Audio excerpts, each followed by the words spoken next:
Pinoy Online Pocketbook presents sa susunod na Pasko. Nanay, kaya na po ba natin? Nak, dami pa rin nating gastos. Pasensya ka na. Babawi na lang si nanay at tatay sa susunod na Pasko. Sagot ni Aling Merling sa inosenteng si Rosa. O sige po nay, walang problema. Sa susunod na lang po.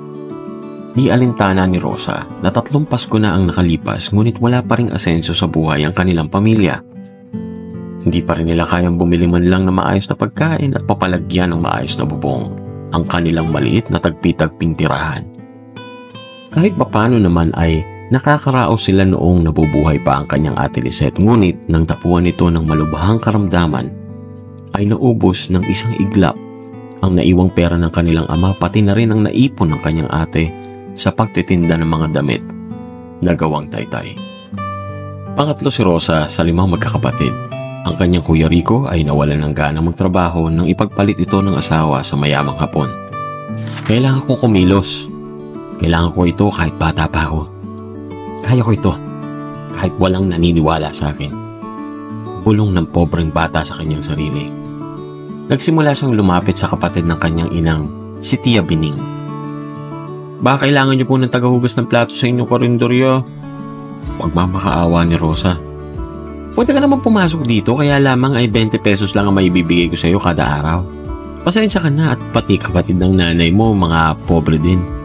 Magtiis ka na lang muna, Rosa. Bata ka pa. Dapat ay nag-aaral ka at hindi nagtatrabaho. Sagot ni Tia Bining. Libre po ba ang pagkain ko sa 20 pesos kada araw? Pwede po ba akong pumasok maski Sabado at Linggo?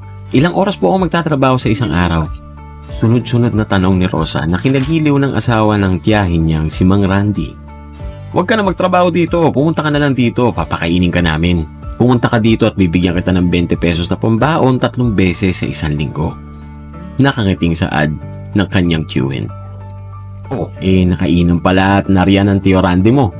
Likas na matulungin yan. Kung pulubi nga ay pinapakain namin dito, ikaw pa. Naluluhang sagot ni Aling Bining. Baka gusto mo na saging. Sa susunod na linggo na lamang ang bayad. Ang husay naman ng inyong eksena parang pang MMK. Pagbibiro ng tinderang si Manang Biday. Tia Bining, magluto kaya tayo ng banana Q o kaya naman ay turon. Marunong naman ako magluto niyan. Tapos itinda natin dito kaya ilalako ko kahit dito lang sa malapit para payagan ako ni nanay. Nagagalak na wika ni Rosa. Tila excited na itong magtinda ng mga tinutukoy niyang pagkain. Natuwa naman ang tindera na saging at binigyan si Rosa ng 3 bungkos ng saging. Pinabaunan pa ito ni Tia Bining ng asukal na pula, mantika at mga pantuhog sa lulutuing banana Q. Pag-uwi ni Rosa ay tila walang paglalagyan ang kasiyahan sa mga mata nito. Napakasarap nito, Nay. Bakit hindi ganito ang lasa na nabibili natin noon sa palengke? Saad ni Rosa. Syempre, nilagyan ko yan ng pandan para mas maging malasa. At yung turon ay nilagyan ko ng malagkit na kakanin at langka sa loob. Tugon ng kanyang ina. Napakabango naman na niluluto nyo. Ano ba yan? Paninda ba yan? Magkano? Sunod-sunod na nagsisipagtanungan ng mga kapitbahay nila Rosa hanggang sa naubos ang 3 bungkos ng saging na binigay sa kanya ng tindera. Manang Biday, pinabibigay po ni nanay. Nakangiti pa si Rosa nang iabot ang 100 piso sa tindera ng saging. Hindi na, sa'yo na yan. Desidido ang tindera, hindi niya tatanggapin ang bayad ng pobreng bata. Tia Bining, ito naman po. Bayad ko sa asukal at mantika. Total ay naubos naman ang aking paninda. Piling kasi ng kanyang ina ay bayaran ng mga ito. Ikaw talagang bata ka. Di ka mapakali. Tirik na tirik ang araw. Magpahinga ka na. Mag-aral ka mabuti. Umuwi ka na. Bigay namin yan sa'yo. Kung gusto mo ay bumili ka ulit ng mga saging at sakap at magtinda ka ulit kapag wala kang pasok para may extra kang kita. Sagot ng butihin niyang tiyahin sabay abot ng 60 piso. Maraming salamat po. Naluluha pang sagot ni Rosa. Di ba matagal ka nang humihiling ng dollhouse tuwing Pasko? Ipunin mo yan at siguradong bago magpasko ay may pambili ka na ng gusto mong laruan. Tiyak ay may sukli pa yan kung araw-araw kang makakaubos ng iyong paninda. Wika ni Tia Bining. Lalo namang ginanahan si Rosa sa pag-aaral dahil doon. Mula sa pagtitinda nilang mag-ina ay nakakabili sila ng bigas at lutong ulam Dagdag pa ang 60 piso na binibigay sa kanya ng kanyang tiyo Randy. Nay, huwag na po muna kayong tumanggap ng labada. Mas malaki pa ang kita natin sa pagtitinda ng saging. Malambing na hirit ng dalaga sa ina. Napukaw ang atensyon ng mag-ina na makitang base na base si Rico. Nay, mag-a-apply na po ako sa trabaho. Nahiya na kasi ako sa sarili ko na makita ako sa murang edad ay dumidiskarte na si Rosa. Napagtanto ko na wala ring mangyayari sa akin kung habang buhay akong magmumukmok. Magpakumbabang saad ni Rico. Ay, thank you Lord! Alam mo ba na araw-araw at gabi-gabi kong pinapanalangin yan, Rico? Diyos ko, salamat po. Umiiyak na tugon ni Aling Merling. 1 linggo lamang ang lumipas at agad naman nakahanap ng trabaho si Rico. Natanggap itong tindero ng mga laruan sa Divisoria.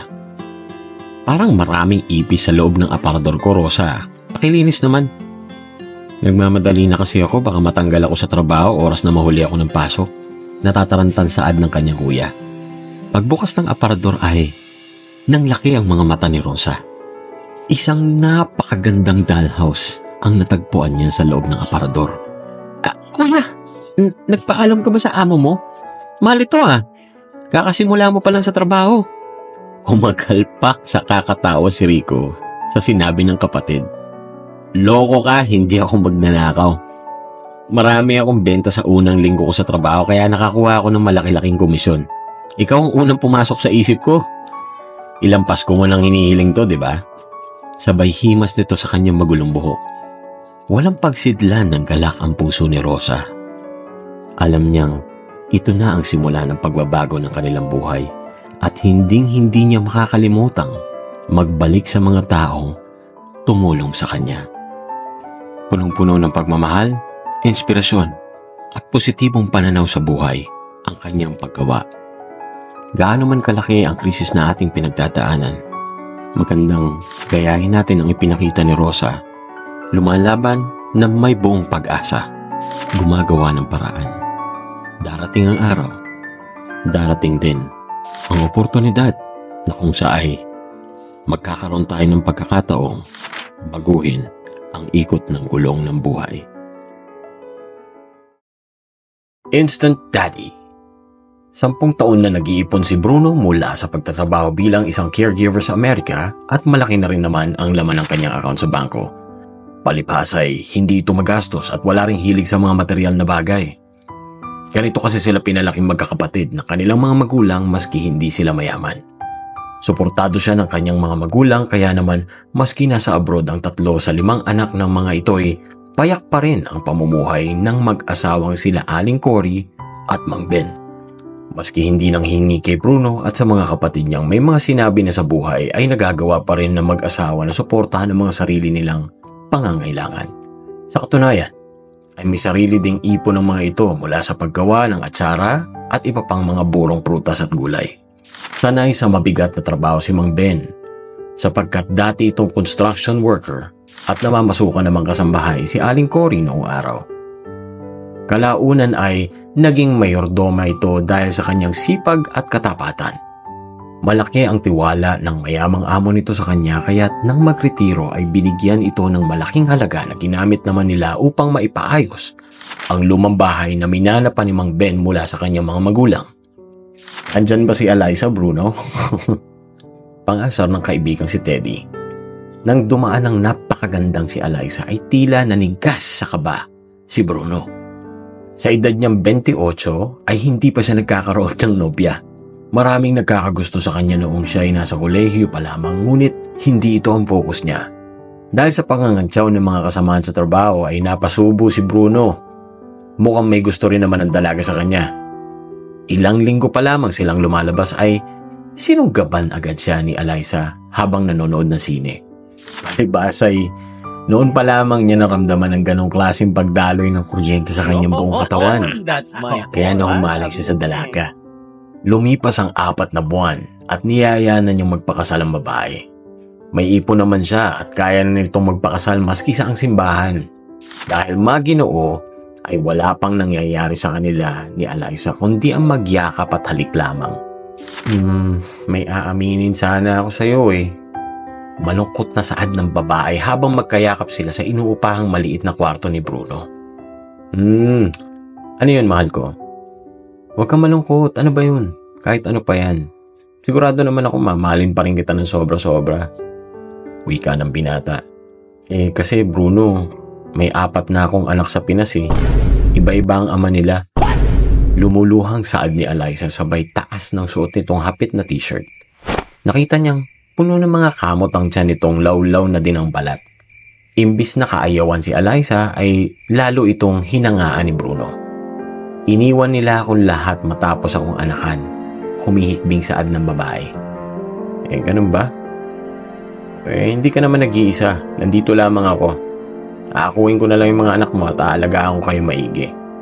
Sinserong pahayag ni Bruno. Tila nag-iba naman ang tono ni Eliza. Talaga ba?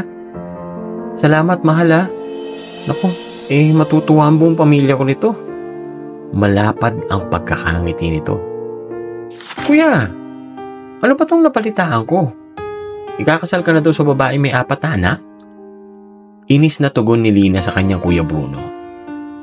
Iba si Eliza. Mabait siya, malambing at maalaga. Isa pa nasa tamang edad na din ako. Hindi ako pwedeng tumanda mag-isa. Paliwanag ni Bruno sa mataray na kapatid. Alalang-alala naman si Aling Cory at Mang Ben sa kwento ng panganay na anak na si Millicent. Katatapos lamang daw nitong makausap si Lina at isa pang kapatid nilang si Bojo. Matanda lamang ng 1 taon si Bruno kay Bojo, ngunit di hamak na mas marami na itong karanasan sa mga kababaihan.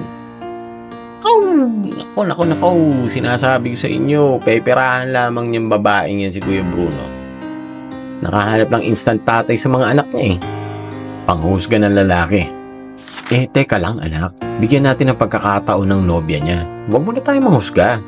Pangaral ni Aling Cory sa anak. At napakamot na lamang ng ulo si Bojo. Dumating na nga araw na pinakaabangan ng pamilya ni Bruno. Umuwi na siya ng Pilipinas kasama ang nobya upang mamanhikan sa pamilya nito. Oh my gosh, sayang lang ang effort ko sa pag-uwi ng Pinas. Nakita niyo ba kung paano manamit ang babaeng yun? Hindi na ako magtataka kung bakit 4 ang anak niya sa iba't ibang ama. Bulong ni Lina sa mga magulang. Agad naman nitong sinenyosan ng dalawa na huwag maingay. Kuya, kilala ko siya. Ex ng kabarkada ko. Hindi ko makakalimutan ng babaeng yan. Sinubukan din ako akitin yan pero hindi ako bumigay. Bulong ni Bojo sa kapatid. Shh. Lahat ng tao pwede magbago. Pananaway nito sa kapatid. Wala nang nakapagpigil kay Bruno. Pinakilala ito ni Eliza sa kanyang buong pamilya. Inabot na mahigit 10,000 ang bill nang yayain niyang kumain ng mga ito sa restaurant. Wala ka bang uwing mga pabango sapatos tsaka chocolate dyan? Oy, balasubas. Paano mo naman makukuha ang mga basbas ko niyan? Pagbibiro ng panganay na kapatid ni Eliza na si Miguel. Nako, mahiya ka nga sa balat mo, unggoy. Di kailangan ni Bruno yung basbas mo. Pero mahal, mabait niya si kuya. Pwede mo yung asahan sa negosyo. Kahit mga 20 mil lang na kapital, sure ako mapapalago ni kuya. Kahit nga ngayon mo na ibigay ang cash, sure ako bukas kikita na yan. Magaling kasi ang instinct niyan sa pagpili ng mga manok na panabong. Pagbibida naman ni Eliza. Daddy, ikaw na ba ang bagong daddy namin? Bili mo kami ng mga toys. Saad ng 7 taong gulang na anak na panganay ni Eliza na si Francis. Naku, tumigil ka anak. Maraming gagastusin si daddy kasi maghahanap pa kami ng bahay na titira natin. Lilipat na tayo para hindi na natin kasama ang mga pinsan mong dugyot. Sabay irap ni Eliza sa bunsong kapatid na si Sheila. Mabait naman ang asawa ni Sheila na si Ruben. Isang araw, nang pauwi na ito galing sa trabaho bilang isang clerk sa City Hall ay nabangga ito ng rumaragas ang sasakyan. Hindi na ito umabot pa ng ospital. Hindi na natapos ni Sheila na mahulugan ang nabili nilang bahay sapagkat mag-isa na lamang siyang kumakayod para buhayin ng 2 anak kaya't nakikitira na lamang ito sa kanilang mga magulang. Mahiya naman kayo. Bagong salta pa lamang sa pamilya natin si Bruno pero puro hingi ang inaatupag nyo. Kakahiya tayo. Kaya hindi tayo nire-respeto ng nakakasalumuha natin, mama, papa Sawayin nyo naman si ate at saka si kuya. Tila gusto nang maglaho ni Sheila sa inaakto ng buong pamilya niya. Ay nako, kunwari ka pa Sheila, naiinggit ka lamang sa kapatid mo. Kung sana'y ginagamit mo rin yung ganda mo nakapag-abroad ka na din at nakapangasawa ng mayaman. Hindi ka marunong dumiskarte puro ka puso. Wika ng amang si Mang Isko. Tila nabigla si Bruno sa mga narinig at nasaksihan. Mukhang tama nga ang kutob ng kanyang mga magulang at kapatid. Peperahan lamang siya ni Eliza. Tila binuhusan siya ng malamig na tubig. Hi, pasensya ka na sa mga kamag-anak ko. Tatapatin na kita. Pera lamang ang habol sa'yo ni Ate Eliza. Itigil mo na yung mga plano mo kung ayaw mo maghirap gaya ng mga dati niya naging karelasyon. Magaling magpikot ng lalaki si ate. Prangkang saad ni Sheila. Habang nagsasalita ito tila wala namang pumapasok sa isip ni Bruno. Tulirong-tuliro siya. Agad siyang nagmadali at tumakas. Bruno! Tanghali na! Papasok ka ba o hindi? Parang ewan to. Ano nakain mo at bigla kang... Natigilan ng kaibigan nitong si Teddy nang tumama sa kamao nito ang tila nag-aapoy na noo ng kaibigan. Balak niya sanang batukan ito para magising. Gano'n naman kasi sila magbiruan. Si Eliza, bulong ni Bruno. Ay nako pre, mabuti na lang hindi ka natuloy umuwi kasama ang babaeng yun. Kanina sinugod ni Eliza si Maria. Halos maubos ang buhok ni Ating. May ginagawa pala silang kababalaghan ni Nestor Mantakin mong pati may asawa pinatulan ni Eliza. Di ko lang masabi sa ito Kasi wala naman ako ebidensya pero baka sabihin mo sinisiraan ko lang yung tao. Tigilan mo na yan si Eliza. Wika ni Teddy. Kahit masama ang pakiramdam ay napangiti na lamang si Bruno. Pre! Panaginip lang pala. Thank you Lord, Nako.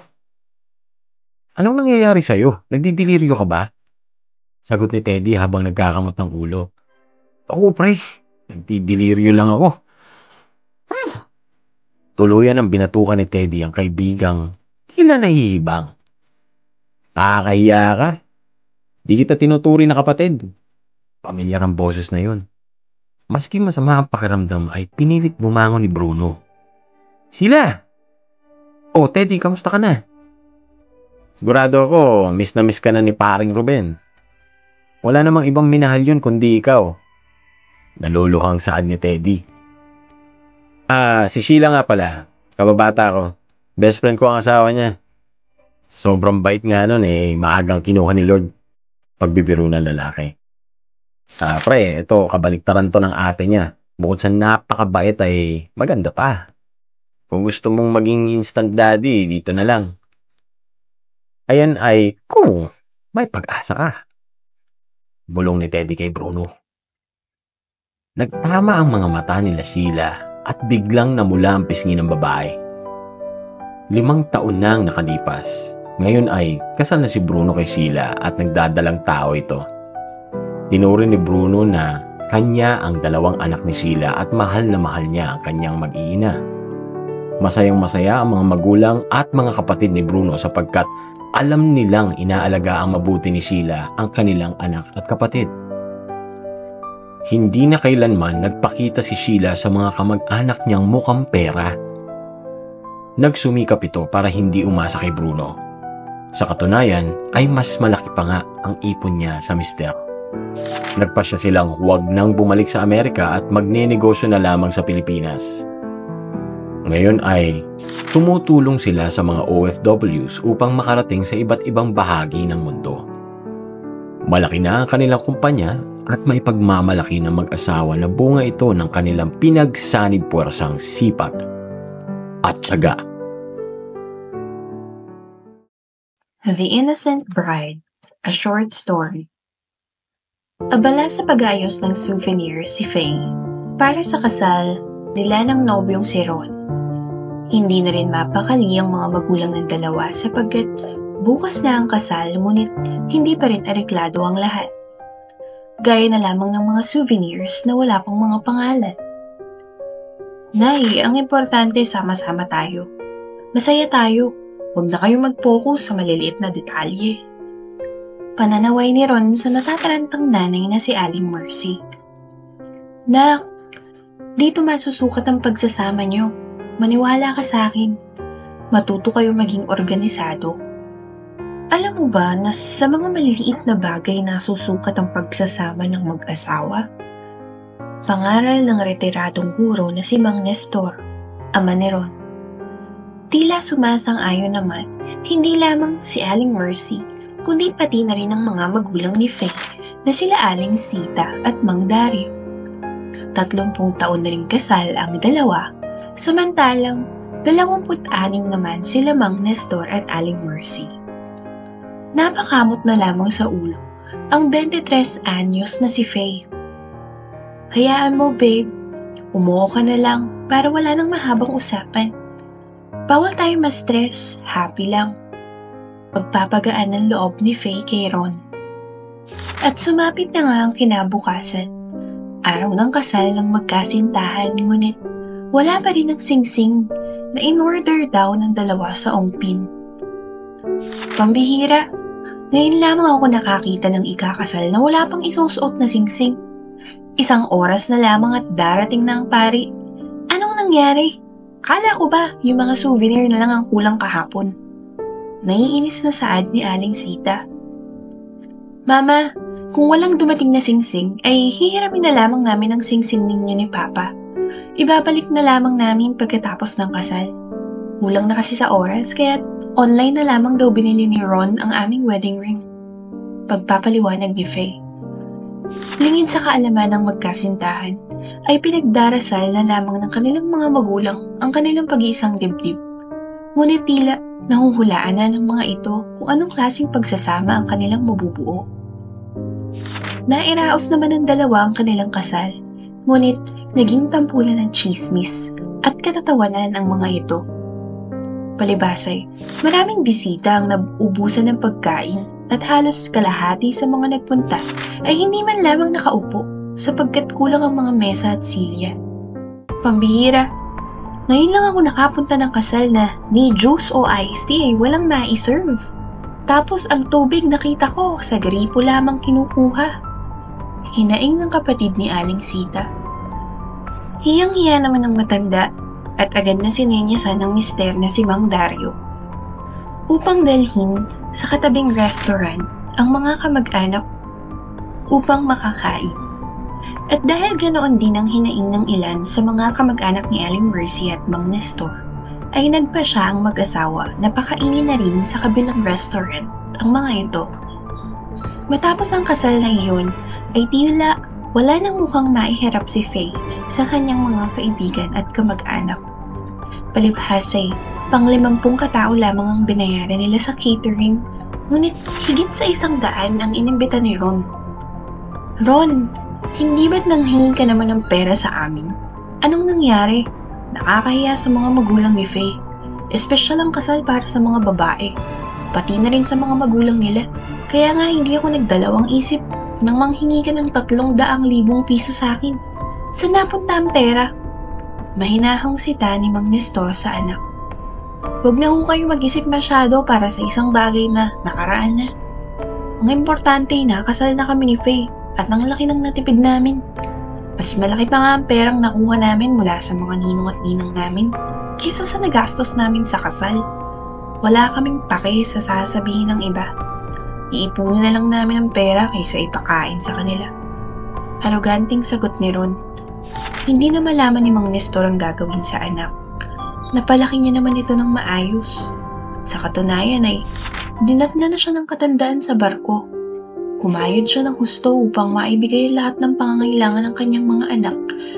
At naging matagumpay naman siya sa hangaring iyon dahil napagtapos niya ng pag-aaral ang mga ito. Sa 3 anak nila Aling Mercy ay si Ron lamang ang naiiba ang ugali. Sabi nito'y natigil na niya ang pagiging babaero mula nang makilala si Faye. Ngunit nagsumbong ang babae nitong kapatid na si Mayet ilang araw bago lamang ang kasal ng kanyang kuya Ron. Nakita daw nito ang kapatid na nagpuslit ng babae sa kanyang silid noong hating gabi at sigurado si Mayet na hindi ito ang kanyang ate Faye. Agad namang sinabi ni Mang Nestor kay Faye ang nangyari bilang hindi ito konsentidor na ama. Ngunit ayon daw kay Ron ay may pinag-usapan lamang sila ng katrabaho nitong si Ara. Palibhasa'y inosente at walang ibang naging karelasyon si Faye, ay naniwala agad ito sa esposo. Hindi malaman ng mag-asawa kung bakit gano'n na lamang ang pagmamahal ni Faye kay Ron. Halos gawin na ng mag-asawa ang lahat. Hiwalayan lamang nito si Ron sapagkat alam nilang masasaktan lamang si Faye. Ngunit kahit anong gawin nila, nananatili ang pagmamahal nito sa kanilang anak. Lumipas ang 5 taon at nagbunga ng 2 ang pag-iisang dibdib ng mag-asawa. 1 taon lamang ang nakalipas, matapos ikasal ay pumanaw na ang ama ni Ron. Mahigit 2 taon naman nang sumunod ang ina nito. Tanging ang mga magulang na lamang ni Faye ang tumutulong sa kanya, ngunit limitado lamang ang kilos ng mga ito gawa na rin ng kanilang edad. Lalong lumala ang ugali ni Ron nang mawala ang kanyang mga magulang. Maski ang mga kapatid niya ay ayaw na niyang makita. Ang Faye na masayahin at punong-puno ng positibong pananaw sa buhay ay tila naging ibang tao na. Naging tahimik ito at tila yelong natunaw ang respeto nito sa mister na ngayon ay lulong na sa sugal at paon sa utang. Hindi ka magtatrabaho, manghaharot ka lang ng mga lalaki doon. Yan nga lamang kapitbahay natin na si Jomel eh. Wala kang ginawa kundi papuntahin dito tuwing wala ako. Hindi ako pinanganak kahapon, huwag mo kong pinaglololo ko. Sigaw ni Ron sa asawa. Wala akong dapat ipaliwanag sa'yo. Tapos na akong magpaloko sa'yo. Wala na akong nararamdamang pagmamahal sa'yo. Malamig na sagot ni Faye. Tila wala na itong emosyon. Ang totoo'y, kaya lamang pumupunta ang binatang si Jomel sa kanilang tahanan ay para magkumpuni ng mga sirang gamit na dapat ay si Ron ang gumagawa. Ngunit dahil nga abala ito sa pagsusugal at pambababae, ay wala nang ibang mahinga ng tulong ang misis kundi ang kanilang kapitbahay. Nagpanting ang tenga ni Ron sa narinig at naging gawin na nito ang pagbuhatan ng kamay ang misis tuwing may sasabihin itong hindi panig sa kanya. Nang gabing iyon ay nakahanda na ang lahat ng gamit ni Faye at ng 2 niyang anak. Pinatago niya iyon kay Jomel. Nakahanda na ang lahat at desidido na siya. Kailangan na niyang tapusin ang kanyang paghihirap alang-alang sa kanyang mga anak. Nang magising si Ron ay agad itong sumigaw upang magpatimpla ng kape sa panganay na anak na si Brian. 5 taon pa lamang ito ngunit nauutusan niya ng bumili ang bata ng sigarilyo sa tindahan. Nagpapatimpla din siya dito ng mainit na kape. Tila wala siyang malasakit man lamang sa anak. Ang tanging nasa utak niya ay kung paano malulusutan ang kabi-kabilang naghahabol sa kanya upang maningil ng utang. Minsang nagpaturo sa kanya ang batang si Brian kung paano gumamit ng screwdriver. Ngunit nabulyawan niya pa ito.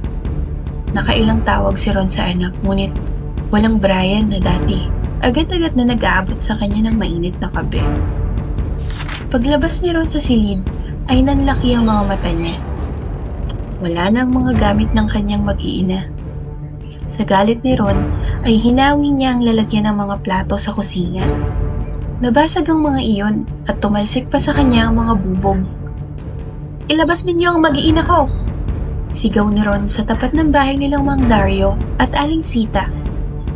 Gulat na gulat siya nang biglang may mga pulis na humawak sa kanyang braso. Nalaman ni Ron na binibidyohan pala siya ng kanilang mga kapitbahay. Nakikita nito ang mga kalupitang ginagawa niya kay Faye. Sapat na ebidensya iyon upang siya ay makulong. Dagdag pa ang pagpunta ni Faye sa ospital upang magpamediko legal. Lumipas ang 2 taon at nakapiit pa rin sa kulungan si Ron.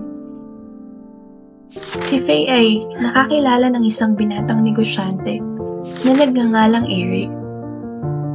Investor ito sa pinapasukan niyang kumpanya. Hindi nagtagal at nahulog na din ang loob ni Faye dito. Tinuring ni Eric na kanya ang mga anak ng pinakamamahal na babae. Pinaramdam ni Eric sa kanya kung paano dapat itrato ang isang babae. Dahil dito ay unti-unting nagbalik ang dating ganda at saya ni Faye. Ngayon ay nabibili na niya ang lahat ng gusto niya para sa sarili at para sa mga bata, hindi dahil hiningi niya ito kay Eric, kundi dahil may sarili siyang trabaho sa isang prestihiyosong kumpanya. Ni minsan ay hindi siya tumanggap ng kahit ano mula kay Eric. Nilinaw niya dito na hindi niya kailangan ng lalaki upang maitaguyod ang kanyang mga anak. Yun nga lamang ay hindi rin naman mapigilan si Eric sa pagpupuslit ng mga regalo para sa kanya at para sa mga bata. Tuwing lalabas ay napapakamot na lamang sa ulo ang anak na si Brian sapagkat walang ginawa ang dalawa kundi magpaunahan sa pagbabayad ng kanilang bill sa restaurant o di kaya sa kanilang mga pinapasyalan. Dumating ang mga papeles na kailangang pirmahan ni Ron upang mapasawalang bisa na ang kasal nila ni Faye. Nung una'y ayaw pumayag ni Ron na pumirma sa mga dokumentong magpapasawalang bisa ng kanilang kasal, ngunit napapayag din ito ng abogado ni Faye matapos pangakuan na iuurong ng dating asawa ang susunod na kaso laban sa kanya. Kailangan ko munang magbait-baitan. Humanda sa akin yung babaeng yan pag nakalabas na ako dito. Pagyayabang ni Ron sa kanyang mga kakosa. Lingid sa kaalaman ni Ron ay naisahan na siya ni Faye. Nilinlang niya ang dating asawa upang pumirma ng mga papeles. Wala naman talaga itong balak iurong ang kaso at layunin niyang mabulok sa bilangguan ang salbahing asawa. Nang malaman niyo ni Ron ay nagwala ito sa selda at nag-amok. Sa galit nito'y walang makapigil sa kanya, kaya't kinuha siya ng mga warden at kinulong sa Bartolina. Doon na rin siya inatake sa puso at nawalan ng buhay. Tumulo na lamang ang mga luha ni Faye nang malaman ang nangyari dito. Sa ngayon ay masaya siya sa piling ni Eric, ngunit nangako siya sa sarili na kahit kailan ay hinding-hindi niya iaasa ang sariling kaligayahan sa kahit sinong lalaki, sapagkat walang kasiguraduhan ang kahit ano o kahit sino sa mundo.